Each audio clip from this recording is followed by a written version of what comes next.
Hello and welcome to learn with Hema's class. My dear students, आज हम करने वाले हैं स्टैंडर्ड 10 का मराठी सब्जेक्ट और उसका 16th पोम स्वप्न करो साकार, जिसे लिखा है किशोर पाठक ने। पूरा पोएम मैं आपको एक्सप्लेन करूंगी लाइन बाय लाइन, जैसे मैं हमेशा सारे पोएम्स करते आ रही हूँ। साथ ही साथ इसके क्वेश्चन आंसर्स भी मैं आपको इसी पोएम में, इसी वीडियो में एक्सप्लेन करूंगी। आगे बढ़ने से पहले एक छोटी सी रिक्वेस्ट कि बच्चों, यदि आप मेरे चैनल के सब्सक्राइबर नहीं हैं तो ज़रूर से सब्सक्राइब कीजिए लर्न विद हेमा को, और साथ ही साथ अपने फ्रेंड्स के साथ में भी इन वीडियोस को शेयर करें। और यदि आपको मेरे वीडियोस अच्छे लगते हैं, यूज़फुल होते हैं आपको, तो ज़रूर से कमेंट बॉक्स में लिख के मुझसे ये आपकी बातें शेयर कीजिए। तो चलिए शुरू करते हैं। स्वप्न करो साकार। स्वप्न करो साकार जैसे कि लिखा है किशोर पाठक ने, इसका मतलब है स्वप्न करो साकार मतलब हमारे सपने को एक रूप दे, उसे पूरा करे। प्रसिद्ध कवि है किशोर जी पाठक। पालव, निरूपण, आभाळाचा अनुस्वार, ये तीनों ही उनके पोइट्री कलेक्शंस हैं। दैट इज, ये नेम ऑफ द बुक्स है जिनमें पोइट्रीज का कलेक्शन है। पाण्यातला दिवा हा ललित लेख संग्रह प्रसिद्ध। और पाण्यातला दिवा ये उनका एक स्टोरी कलेक्शन है। रिंग रिंग रिंगण या लहान मुलांसाठी लिहिलेल्या काव्यसंग्रहास बालकुमार साहित्य संमेलनाचा ग.ह. पाटिल पुरस्कार मिळाला है। प्लस ये जो बुक है रिंग रिंग रिंगण, ये जो इन्होंने लिखा है छोटे बच्चों के लिए, ये काव्य संग्रह है, मतलब पोइट्री कलेक्शन है। इसके लिए, इस बुक के लिए इन्हें एक अवार्ड मिला है जो है बाल कुमार साहित्य सम्मेलन, इसका अवार्ड मिला है। और ग.ह. पाटिल ये पुरस्कार का नाम है। या कवितेत कवीने देशाच्या उज्ज्वल भविष्याचे स्वप्न रेखाटले आहे। इस कविता के द्वारा कवि ने हमारे देश के ब्राइट फ्यूचर का सपना जो है वो देखा है, वो बताया है कि हमारे देश फ्यूचर में कैसा होगा। कृषी संस्कृती, श्रम प्रतिष्ठा, एकजुटीचे सामर्थ्य या मूल्यांचे महत्व या कवितेद्वारे कवि ने सांगितले आहे। तो ये पोइट्री का मेन मकसद क्या है पोएट का, इस पोइट्री लिखने का, वो हमें कुछ वैल्यूज बताना चाहते हैं। Importance of some values such as जो फार्मिंग कल्चर है हमारे कंट्री का, एग्रीकल्चरल, कृषि संस्कृति दैट इज एग्रीकल्चरल एग्रीकल्चर जो कल्चर है हमारे कंट्री का, जिसमें majority of the people are engaged in agricultural activities. तो कृषि संस्कृति, इसकी क्या इंपॉर्टेंस है हमारे कंट्री में। श्रम प्रतिष्ठा, मेहनत का क्या इंपॉर्टेंस है। एकजुटीचे सामर्थ्य और एक यूनिटी, एकजुटीचे सामर्थ्य मतलब एक यूनिटी। इन सब वैल्यूज का कितना इंपॉर्टेंस होता है किसी के लिए भी लाइफ में या किसी भी कंट्री के लिए, तो ये सब इस कविता के द्वारा कवि हमें बता रहे हैं। या देशाच्या मातीवरती अमुचारे अधिकार नव्या पिढीचे, नव्या युगाचे स्वप्न करू साकार। अब यहाँ पे ये कवि जो है वो कह रहे हैं कि या देशाच्या मातीवरती यानी इस देश के मिट्टी पर अमुचारे अधिकार मतलब हमारा पूरा पूरा अधिकार है, राइट्स है, हक जमा रहे हैं हम। नव्या पीढ़ीचे, नव्या युगाचे स्वप्न करू साकार। और इसी वजह से ये जो प्यार है हमारा हमारी कंट्री के लिए, हम उसी के चलते हमारी जो नए जनरेशन आ रही है और हमारे नए जनरेशन में जो नए लोग हैं वो नए सपने देख रहे हैं और उन सपनों को हम साकार करेंगे। नव्या पीढ़ीचे, नव्या युगाचे स्वप्न करू साकार। सपना हर कोई जनरेशन देखता है, हर कोई इंसान देखता है। जनरेशन टू जनरेशन ये सपने चेंज होते रहते हैं, डेवलप होते रहते हैं। तो इसीलिए कहा गया है नव्या पीढ़ीचे, दैट इज न्यू जनरेशन, नव्या युगाचे, न्यू वर्ल्ड, क्योंकि हम डेवलप्ड वर्ल्ड में हर जैसे जैसे आगे बढ़ते हैं वैसे वैसे डेवलप्ड वर्ल्ड में हम एंटर होते जाते हैं। इसीलिए नव्या युगाचे स्वप्न करू साकार, यानी एक नया एरा जो है हम हमारे ब्राइट फ्यूचर का लेकर आए। फुलान मुलांतून हसतो श्रावण, मातीचे हो मंगल तन्मन, चैतन्याचे फिरे सुदर्शन, शेतामधुनी पिकवू मोती, धन है अपरंपार। यहाँ पे ये कवि कहते हैं हमें कि फुलान मुलांतून हसतो श्रावण। अभी श्रावण जो है, सावन महीना, हमारे इंडियन कैलेंडर के हिसाब से 5वां महीना जो है वो सावन महीना होता है। सावन महीना को मराठी में हम श्रावण कहते हैं। तो फुलान मुलांतून मतलब श्रावण महीना ऐसा होता है कि जब बच्चे भी खिलखिलाते हैं समझो, क्योंकि मौसम बहुत अच्छा होता है और फूल जो है सब जगह चारों तरफ खिले हुए रहते हैं, हरियाली उगी हुई रहती है, क्योंकि बारिश का मौसम जस्ट शुरू हुआ रहता है, जिसके कारण नई नई रोपें हर जगह पे उगाई होती है और साथ ही साथ फूल भी जो है वो ग्रो होते हैं। इसलिए फुलान मुलांतून कहा गया है। तो फुला मुलांतून होस्तो श्रावण, मातीचे हो मंगल तन्मन। और इसी दौरान में जो हमारी सॉइल है वो फर्टाइल होती है और उसमें से क्रॉप्स ग्रो होते हैं। माती से हो मंगल तन मन, माती यानी मिट्टी, हो मंगल तन मन यानी कि मिट्टी जो है पूरी की पूरी मंगल होती है। मंगल होती है ना, यानी इसमें सोइंग वगैरह हो जाता है और अब वो पूरी तरीके से रेडी होती है बारिश आने के बाद में टू ग्रो। चैतन्याचे फिरे सुदर्शन। अब यहाँ पे जो है जैसे ही बारिश आती है मिट्टी में हम सीड्स सो करते हैं तो चैतन्याचे, चैतन्य यानी सुख शांति समृद्धि खुशी, मतलब सुख शांति मतलब आप हैप्पीनेस बोल सकते हो, समृद्धि यानी प्रॉस्पेरिटी बोल सकते हो। जैसे मानो प्रॉस्पेरिटी का चक्र जो घूम रहा है सुदर्शन, जैसे श्री कृष्ण भगवान का सुदर्शन चक्र होता है वो जब घूमता है तो कैसे पूरी सृष्टि पे जहां जहां वो जाता है वहां वहां पर उसका इफेक्ट होता है, वैसे ही ये चैतन्य जो है प्रॉस्पेरिटी का जो चक्र है फिरे सुदर्शन, ये सभी खेतों में से घूमता है। श्वेता मधुनी पिकू मोती धन है अपरंपार।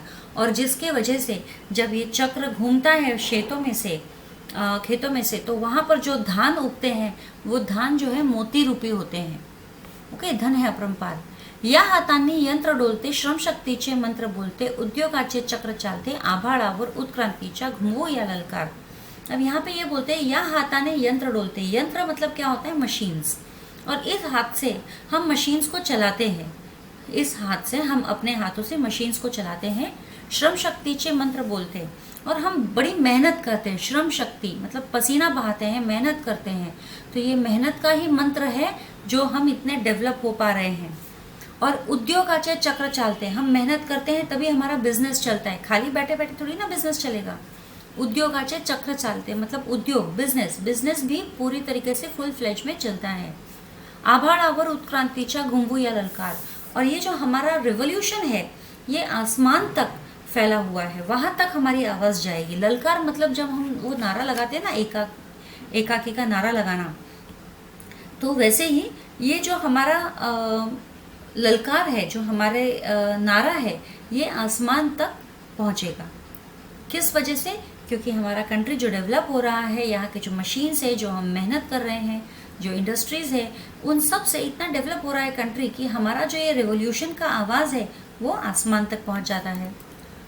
हजार आम्ही एकी बडकट, सर्वांचे हो एकच मनगट, शक्तीची ही झडते नौबत, घरांतून जन्म घेतसे तेज नवा अवतार। अब यहाँ पे कवि कहते हैं कि हम जो भारतीय लोग हैं, भले ही लाखों की तादाद में है या हजारों की तादाद में है, बहुत सारे हैं नंबर्स में, लेकिन हम सब एक है और हमारी एकता ही हमारे सबसे बड़ी ताकत है। और ये जो है हम कैसे बताते हैं? ये हमारी जो मुट्ठी है, हम एक करके ऐसा बंद करके रखते हैं तो उससे हमारी ताकत हमें पता चलती है। सर्वांचे हो एकच मनगट, मतलब हम सबकी ताकत एक है। अगर हम सबकी ताकत मिल जाए तो हम सब एक है। मनगट क्या होता है? हमारी जो वृष्ट कलाई होती है, जहाँ पर हम घड़ी पहनते हैं या हम चूड़ी पहनते हैं। शक्ति ही झड़ते नौबत। और हमारी ताकत ही जो है, ये जो हमारी यूनिटी है, स्ट्रेंथ है, एकता है, ये हमें बहुत एनर्जाइज करती है, एंथुसाइज करती है, मतलब हमारे अंदर एक एंथुजियाज्म भर देती है। बिल्कुल उसी तरीके से जैसे लड़ाई पे जाने वाले सोल्जर को जब ड्रम बीट्स बजाते हैं ना, उसको थोड़ा सा उसके अंदर शक्ति भरने के लिए, एनर्जाइज करने के लिए, बिल्कुल वैसे ही ये हमारी जो यूनिटी है हमारे अंदर एनर्जी भरती है बड़े बड़े काम करने के लिए। और इसी एनर्जी के वजह से हमें एक नई होप मिलती है जो हर घर में जन्म लेती है, नई आशा की किरण जो हर घर में जन्म लेती है। घरातून जन्म घेतसे तेज नवा अवतार। जैसे कोई मानो नए बच्चे का जन्म नहीं होता है, बल्कि जो ऑलरेडी लोग रहते हैं नए घर में, उन सभी में एक नई आशा की किरण जगती है, ताकत से भरी।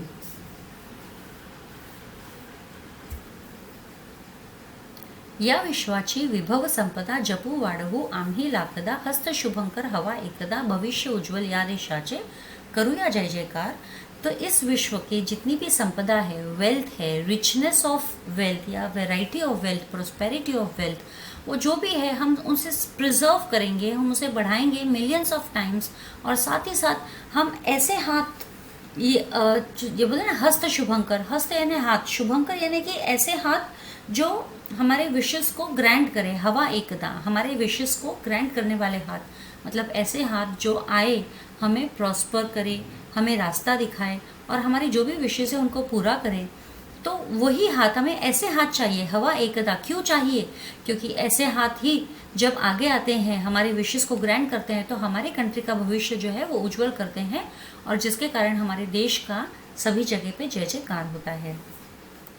तो ये पोएम का एक्सप्लेनेशन तो खत्म हो गया है, मैं सीधे चलती हूँ इसके क्वेश्चन आंसर्स की तरफ। तो अब हमारा पहला क्वेश्चन है, कृति पूर्ण करा। कृति में सबसे पहला है, उत्क्रांतीचा ललकार घुमवणारे घटक, मतलब रिव्होल्यूशनरी लाने वाले घटक कौन से हैं। फर्स्ट है हातातील यंत्र, फिर सेकंड है उद्योगाचे चक्र, फिर श्रमशक्तीचे मंत्र। ठीक है, अब नेक्स्ट जो है वो हमारे देशाचे भविष्य उज्ज्वल करण्यासाठी आवश्यक गोष्टी, हमारे देश का भविष्य उज्ज्वल करना है तो उसके लिए क्या चीज़ें जरूरी है, श्रमशक्ती है, एकजूट है, जगाच्या वैभवाची जपणूक आणि शुभंकर हात। अब ये जो है क्वेश्चन आंसर से एका वाक्यात उत्तरे लिहा है। उसके लिए पहला क्वेश्चन है, कोणाचे स्वप्न साकार करायचे आहे, तो किसका स्वप्न साकार करना है, नव्या पिढीचे, नव्या युगाचे स्वप्न साकार करायचे आहे। सेकंड क्वेश्चन है, घराघरांतून कोण जन्मणार आहे, आंसर है घराघरांतून नवीन बालकांच्या रूपात तेजाचा अवतार जन्म घेणार आहे। ठीक है, अब जोड़िया जुड़वा है। सबसे पहला है सुदर्शन चक्र, सुदर्शन चक्र का है चैतन्य, मंत्र, मंत्र का है श्रम शक्ति, नौबत का है शक्ति, हस्त का है शुभंकर। तो ये हमारा मैच द कॉलम हो गया है। अब हम सीधे चलते हैं नेक्स्ट क्वेश्चन जो है, वापस एक कृति है, कवितेत व्यक्त होणारी मूल्य, कविता में कौन से वैल्यूज हमें पता चलते हैं। पहला है कृषि संस्कृती व श्रम प्रतिष्ठा जपणे, और दूसरा है एकजुटीचे बळ दाखवणे, एकात्मता, यानी कि 3 वैल्यूज है टोटल। श्रावण यांच्यामधून हसतो, श्रावण महीना जो है किन के अंदर से हंसता है, फुले व मुले, है ना, फुलान मुलांतून। अब नेक्स्ट ये जो हमारा क्वेश्चन है, पुढील शब्द समूहातील संकल्पना स्पष्ट करा। शब्द समूह दिया है श्रम शक्तीचे मंत्र, श्रम शक्तीचे का मंत्र क्या है, इसका मीनिंग हमें यहाँ पे बताया है, शेतात राबणारे शेतकरी। श्रम शक्तीचा महत्व मतलब क्या है कि शेत में, शेत यानी खेतों में, राबणारे यानी मेहनत करने वाले जो शेतकरी है, फार्मर्स है, यंत्रावर काम करनारे कामगार, और जो मशीन्स चलाने वाले जो कारीगर होते हैं, कामगार, वो कष्टकरी यानी मेहनत करने वाले, हर तरीके का मेहनत करने वाले, चाहे वो पत्थर तोड़ने वाला हो या मशीन में काम करने वाला हो। या श्रम शक्तीमुळे देशाची प्रगति होती है, और इन्हीं वर्कर्स के वजह से, लेबरर्स के वजह से हमारे कंट्री का जो है प्रोग्रेस होता है। यालाच श्रम शक्तीचे मंत्र म्हटले आहे, और इसी को हमने श्रम शक्ति का मंत्र कहा है। हस्त शुभंकर, हस्त म्हणजे हाथ, हे कर्तृत्वाचे प्रतीक आहे, मतलब हमारा हाथ जो है ये किसका प्रतीक है, किसका सिंबल है, कर्तृत्व यानी कर्म। हजारों हाथ हाथात गुंफले की कार्य सहजतेने पार पाडले जाते, अगर हजारों हाथ मिल जाए तो कोई भी काम हम आसानी से पूरा कर सकते हैं। शुभंकर म्हणजे पवित्र, और शुभंकर मतलब पवित्र होता है, प्योर। देश कार्य करण्यासाठी पवित्र मंगलमय हाथांची गरज है, और देश के लिए कोई भी काम करना है तो उसके लिए हमें पवित्र यानी कि प्योर, मंगलमय यानी अच्छा काम करने वाले, मेहनत करने वाले, ऐसे हाथों की गरज होती है। तीसरा है हमारा आभाळावर उत्क्रांतीचा घुंगू या ललकार, यानी कि उत्क्रांति मतलब रेवोल्यूशन, हळूहळू झालेला योग्य बदल, एक धीरे धीरे होने वाला ग्रॅज्युअल चेंज। आपला देश प्रगतीपथावर नेण्यासाठी सुयोग्य मूल्य रुजवणे व जोपासने आवश्यक है। अभी हमारे देश को अगर हमें डेवलपमेंट की राह पर चलाना है तो उसके लिए हमें कुछ वैल्यूज़ को फॉलो करना पड़ेगा, है ना। रुजवणे व जोपासने आवश्यक आहे, रुजवणे यानी बनाना, जोपासने यानी उसे प्रिझर्व करना। मूल्यात्मक बदलाचा बुलंद घोष आभाळापर्यंत जाऊ द्या, और वैसे ही मूल्यात्मक बदलाचा जो वैल्यूएबल हम चेंजेस ला रहे हैं उसका जो बुलंद घोष है, जैसे कि मानो ललकार है, वो आकाश तक जाने दो, असे कवीने म्हणायचे आहे। अब ये है चोकटी पूर्ण करा, मातीचे मंगलमय व्हावे तनमन, याचा ललकार घुंबूया उत्क्रांतीच्या, नौबत याची झडते आहे शक्तीची, घराघरातून जन्म घेणारा तेजाचा नवा अवतार, वैभव संपदा याची विश्वाची, हात असा हवा शुभंकर। नेक्स्ट है शब्दांचे अर्थ लिहा। तो शब्द है देश, देश मीन्स राष्ट्र, माती इज मृदा, चैतन्य इज ऊर्जा एनर्जी, अपरंपार इज अमाप, श्रम इज कष्ट, एकी इज एकजुट, बड़कट इज मजबूत, विश्व इज जग, विभव इज वैभव, संपदा यानी दौलत, हस्त यानी हाथ। अब बच्चों ये जो पोएम है ना बहुत इंपॉर्टेंट है from the examination point of view, इसके चांसेस बहुत ज़्यादा है आने। शेतामधून पिकवू मोती धन हे अपरंपार या ओळीतून व्यक्त झालेले विचार सौंदर्य याने सूचित होणारा अर्थ स्पष्ट करा। अभी शेतामधून पिकवू मोती धन है अपरंपार, इसका हमें मतलब यहाँ पे क्या बताना चाह रहे कवि, हमें वो बताना है। स्वप्न करू साकार या कवितेमध्ये कवी किशोर पाठक यांनी नव्या युगाचे स्वप्न साकार करण्यासाठी कोणते मूल्य जपावे लागतील हे सांगताना ही ओळ लिहिली आहे। ये 3 लाइन तो आपको लिखना जरूरी है। तो स्वप्न करू साकार, इस कविता में कवि किशोर पाठक ने नए युग का सपना जो है पूरा करने के लिए कौन से वैल्यूज़ को हमें संभालने हैं, संजोने हैं या प्रिजर्व करने हैं, ये बताते हुए हमें ये लाइन यहाँ पे दी है। मातृभूमीवर आपला अधिकार आहे, यानी जन्मभूमि पर अपना अधिकार है, असे सांगताना कवि पुढे म्हणतात। ऐसे बोलते हुए कवि आगे कहते हैं कि आपली माती आपले पालन पोषण करते। क्यों? क्योंकि हमारी माती हमारा पालन पोषण करती है, मिट्टी, क्योंकि यहीं से अनाज उगते हैं और अनाज खाके ही हम जीते हैं। कृषी संस्कृती कायम राहण्यासाठी शेतामध्ये राबणाऱ्या शेतकऱ्यांची श्रम प्रतिष्ठा राखली पाहिजे। अब कृषि संस्कृति यानी कि जो एग्रीकल्चरल कल्चर है, इसको बनाए रखने के लिए खेतों के अंदर जो मेहनत करने वाले शेतकरी है उनका श्रम प्रतिष्ठा राखली पाहिजे, उनका रिस्पेक्ट करना चाहिए, उनके मेहनत का रिस्पेक्ट करना चाहिए। शेतामधून मोत्यासारखे येणारे पीक हीच आपली धन दौलत आहे और खेतों में से जो मोती रूपी धान जो उगते हैं वही हमारी धन दौलत है। ती खूप होण्यासाठी कष्टकर्यांना हातभार लावणे हे आपले कर्तव्य आहे और इस दौलत को बढ़ाने के लिए, इस मोती रूपी धन के दौलत को बढ़ाने के लिए हमें मेहनत करने वाले कष्टकरियों के कष्टकरी लोगों को हेल्प करना चाहिए, यानी कि हातभार लावणे, that means to support them, to help them. नव्या युगाचे हे नवीन पिढीचे स्वप्न यातूनच पूर्ण होईल और जब हम उन्हें सपोर्ट करेंगे तो नए युग का, नए जनरेशन का जो सपना है वो ज़रूर पूरा होगा। माणसाच्या जीवनातील मातीला किती मोल आहे याची जाणीव करून देणारी ही ओळ आहे और इंसान के जीवन में मिट्टी का कितना वैल्यू है ये हमें इसी बात से स्पष्ट होता है कि मिट्टी का वैल्यू तो इनवैल्युएबल है। घराघरांतून जन्म घेतसे तेज नवा अवतार या ओळीचे भाव सौंदर्य सूचित होणारा अर्थ स्पष्ट करा। कवी किशोर पाठक यांनी स्वप्न करू साकार या कवितेमध्ये उद्याच्या भारत घडवण्यासाठी येणाऱ्या नवीन पिढीचे तेजोमय मूल्य कसे असेल हे सांगताना ही ओळ लिहिली आहे। तो कवि किशोर पाठक ने स्वप्न करू साकार इस कविता में हमारे जो भारत है, आने वाला कल, भारत का जो आने वाला कल है, उसके अंदर उस आने वाले कल में जो नई पीढ़ी ने जिस तरीके से वैल्यूज़ को संजोए रखा है उसके बारे में बताते हुए, एक्सप्लेन करते हुए ये लाइन यहाँ पे लिखी है। नव्या पिढीचे व नव्या युगाचे स्वप्न साकार करण्यासाठी काय नेमके करावे हे सांगताना कवि म्हणतात, मतलब ये जो भी है नए युग का या नई पीढ़ी का सपना साकार करने के लिए हमें क्या करना चाहिए ये बताने के लिए कवि कहते हैं की आपण सर्व अनेक धर्म पंथांचे असंख्य लोक असलो तरी आपली एकजूट महत्वाची आहे। कि मतलब भले ही हम धर्म से, कर्म से अलग अलग हो, लेकिन हमारी में जो एकजुटता है, यूनिटी है, वो इम्पॉर्टेंस है। हम भले ही अलग अलग धर्मों से है लेकिन हमारी यूनिटी इम्पॉर्टेंट है। आपल्या मनगटातील ताकद एकच आहे, मतलब हमारे जो मुट्ठी में जो ताकत है वो सबकी एक ही है। घराघरांतून जन्मलेले प्रत्येक बालक म्हणजे तेजाचा नवीन अवतार और हर घर में जन्मे हुए हर बच्चा जो मानो जैसे नया तेज हो, नया अवतार हो, त्याच्या स्वागतासाठी एकजुटीच्या शक्तीचे नौबत वाजते आहे और उसी को स्वागत करने के लिए ये सभी का जो बोलते हैं ना एनर्जी लेवल जो है मोटिवेट किया गया है। राष्ट्रीय एकात्मा हे मूल्य व तेजोमय नवीन पिढी यांची सुयोग सांगड या ओळीत प्रकर्षाने जाणवते।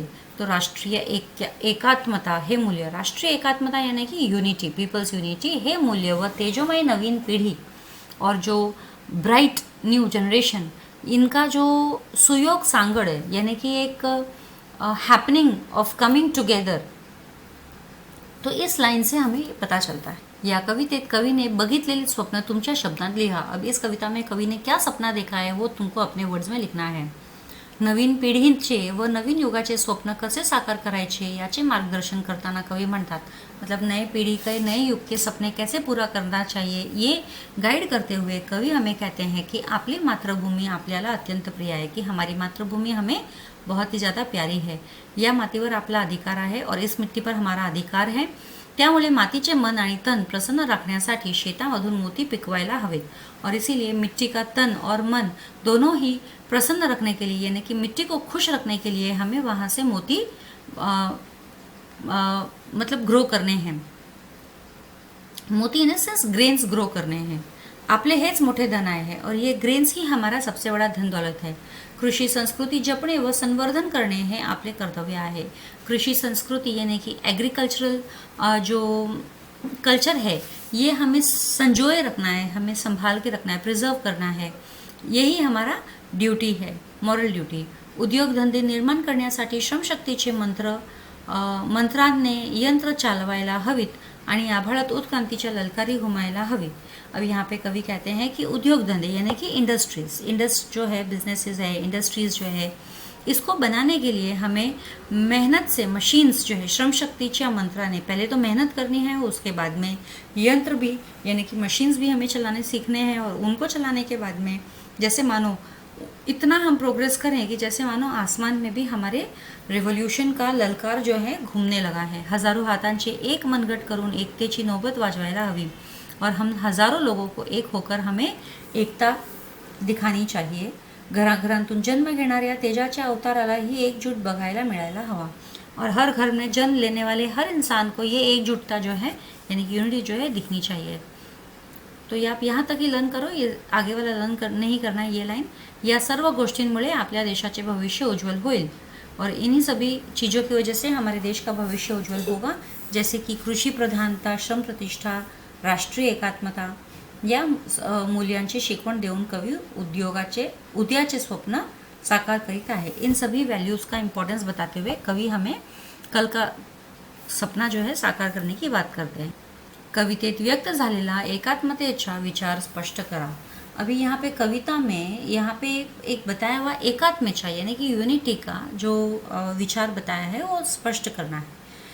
स्वप्न करू साकार या कवितेमध्ये कवींनी नव्या युगाचे स्वप्न साकार करण्यासाठी कोणती मूल्ये नवीन पिढीने जपायला हवीत याचे मार्गदर्शन केले आहे। मतलब इस कविता में कवि ने नए युग को अपना या नए जनरेशन को अपना सपना साकार करने के लिए कौन से वैल्यूज़ को जपना है या प्रिजर्व करना है और उसे संजोए रखना है, इसके बारे में कवि ने मार्गदर्शन किया है। या कवितेत त्यांनी एकात्मतेचा विचार स्पष्ट केला है। इस कविता में उन्होंने यूनिटी के बारे में अपने ओपिनियन्स बताए हैं, क्लियरली बताए हैं। भारताचे भविष्य उज्ज्वल करायचे असेल तर राष्ट्रीय एकात्मता साधायला हवी। अगर हमें कंट्री का हमारा भविष्य उज्ज्वल करना है तो हमें राष्ट्रीय एकता जो है वो बनाए रखनी होगी।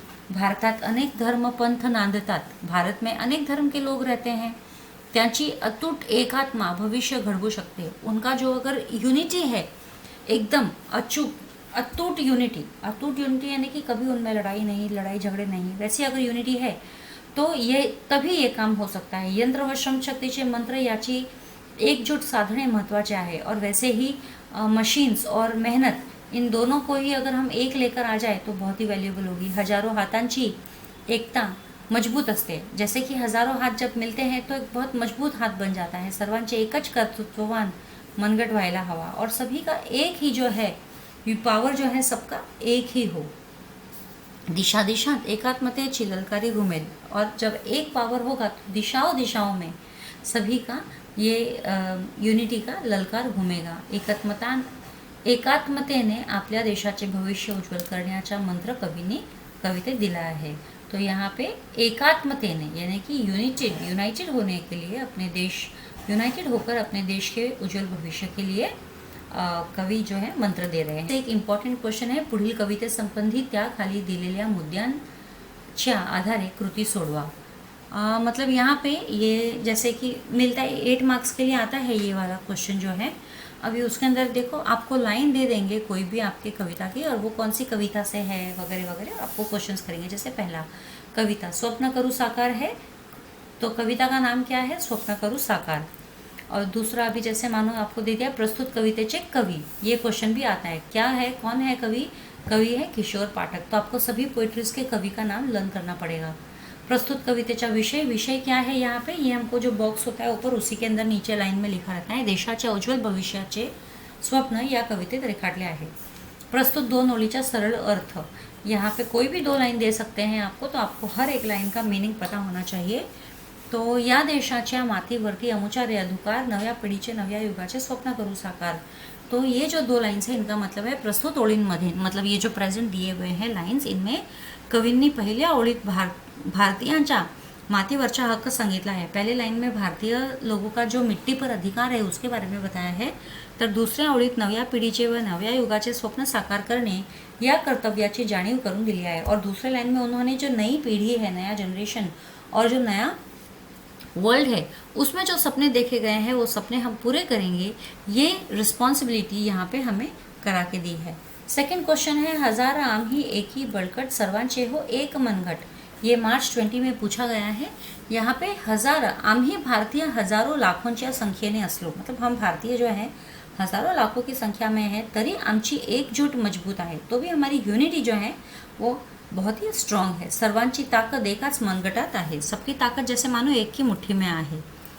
फिर दूसरा है कोई भी लाइन्स दे सकते हैं, हाँ यहाँ पे तो मैंने सिर्फ एक ही लाइन दी है। दूसरा है नेक्स्ट, आपके प्रस्तुत कवितेतून मिळणारा संदेश, इस पोएट्री से हमें क्या मैसेज मिलता है। या देशभक्ती पार गीतात देशाची कृषी संस्कृती, श्रम प्रतिष्ठा, एकात्मतेचे सामर्थ्य या मूल्यांचे महत्त्व सांगितले आहे। तो इस देशभक्ति के गीत में देश की जो एग्रीकल्चरल कल्चर है, मेहनत है और यूनिटी है, इन सब के इम्पॉर्टन्स के बारे में यहाँ पे बताया गया है। भारतीयांच्या या मातीवरती हक्क आहे आणि नव्या पिढीचे व नव्या युगाचे स्वप्न साकार करणे या कर्तव्याची जाणीव करून दिली आहे।